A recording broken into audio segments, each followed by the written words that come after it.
Video yatsatira nontonesana amene tingapangire kuti tizilandira makho kuchokera ku nambala ina kuti azibweranso ku nambala imene tikufunayo ndi mosatana nthawi tatene tioneseni kuti timatani. Ndi chimene mmene yakuchita mukapita ku phone kwanuko ndikupita apa pa settings, kenako maseseresa m'munsi ndikupita pa clear features, kenako ndikusankha sim card imene mukufuna kuti makho ake azipita ku sim card inayo, kenako mapita pa call forwarding. Ndi apa mmayika nambala yanu pamene mukufunapo kuti ikhale pa always forward, ikhale pamene phone ili busy pa when busy pa, kapena when unanswered ikakhala kuti sikuyankhidwa, kapena when unreachable ikakhala kuti sikupezeka.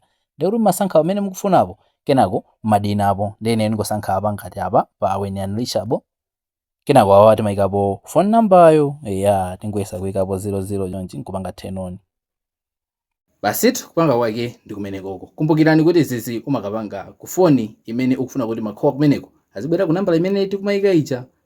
Ndeni ngoti nganufuna kuti pa video zingati amene asamakuphonya osawera kupanga follow. Tionenso video sati.